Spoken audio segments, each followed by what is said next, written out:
What's up, everybody? Trunk Fresh Green 34 here, back with another review. Today we have the Westfalanapus from Cars on the Road, and I'm actually really excited about this. In the past, I've kind of expressed my distaste for the Dino Park episode of Cars on the Road. However, the diecasts that have come out of it so far are really impressive.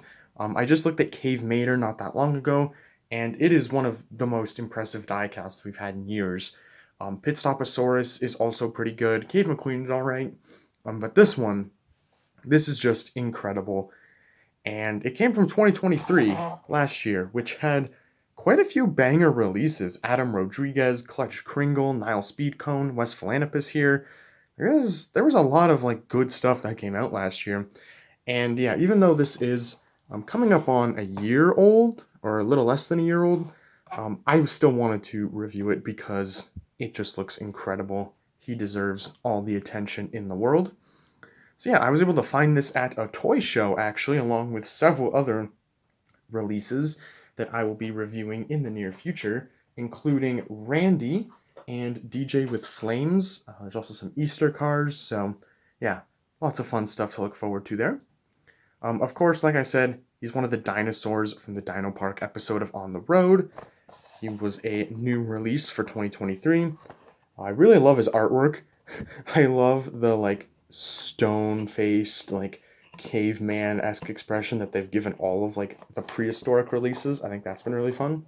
And then on the back here, of course, as seen in Cars on the Road, alongside Adam Rodriguez, Mateo, Griswold, Road Rumbler Mater, and Nile Speedcone, who I've all reviewed, and then Quadratorcasar, who's the only one of these that I don't have just yet.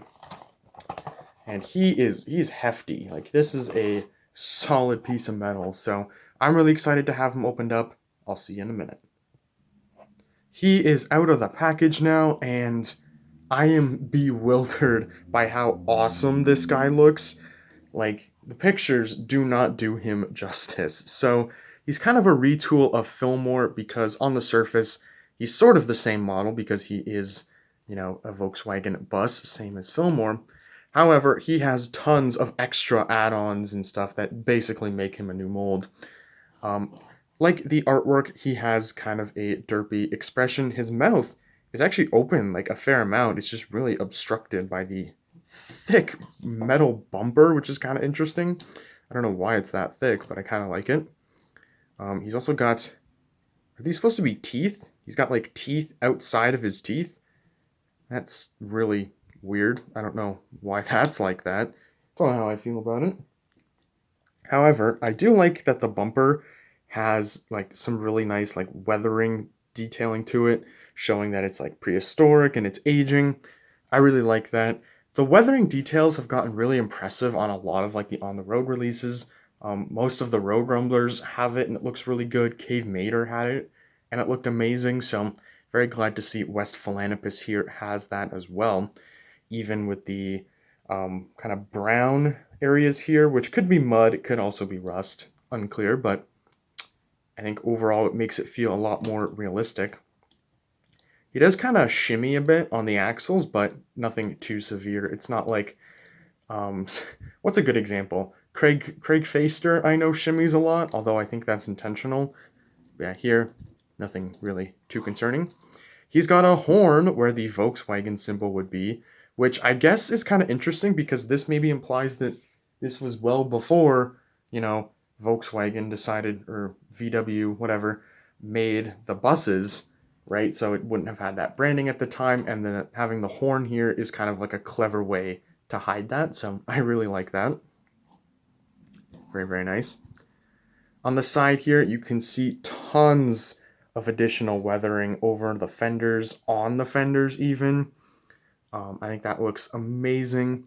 He's even got kind of the, not on the base, but you can see the wheels are prehistoric, kind of stone wheels.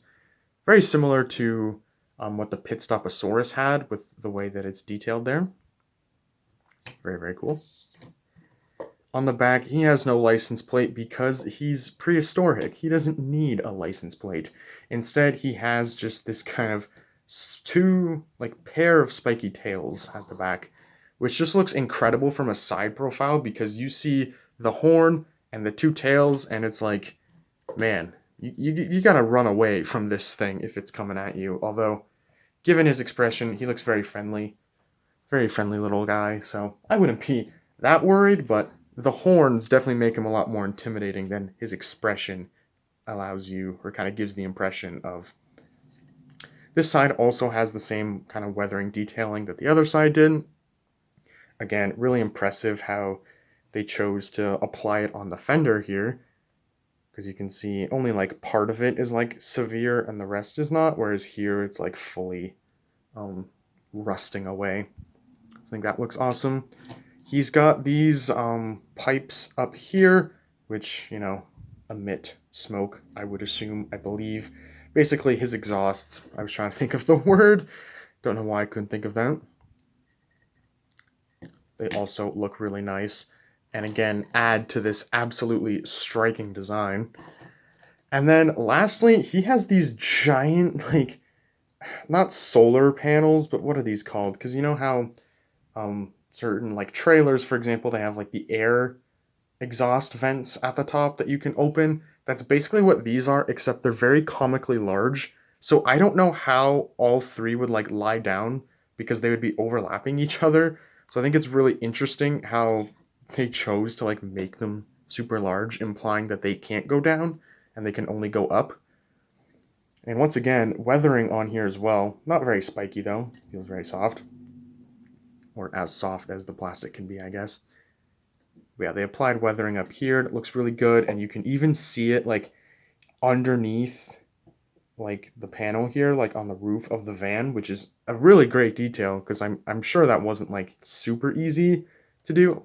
Or I guess it would have been because you just apply it to the van model, and then these you can kind of see in there, they're just like plastic pieces that they insert, but still, it's a level of detail that I'm really glad that they went for.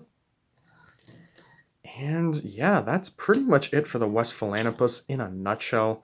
Even the windows are like very, very weathered, which I'm not sure how that one kind of works, but it looks amazing. This is definitely a contender for best release of 2023. I know I had Adam Rodriguez as my favorite, but I think this one like beats it on all accounts. Like Adam is cool and all, but this is awesome. I love the design. I love the detailing. Just everything about this is just so fun. And it's kind of like the bright spot of Cars on the Road. Like I don't like the whole Dino Park idea, like the idea of car dinosaurs. However, it has led to some really awesome diecasts. So I can kind of choose to say like it's not canon, but here are these cool diecasts from this not canon thing, even though unfortunately On the Road is canon. I don't know why it wouldn't be, but I like to pretend that some elements of it are not. And yeah, that is pretty much it. Thank you all so much for watching. I hope you enjoyed. Let me know your thoughts on Westfalanapus here. This is an amazing release for me. Absolutely fantastic. But I want to hear your thoughts. And yeah, that wraps it up for this review. Thank you all so much for watching, and I will see you all next time. Bye now.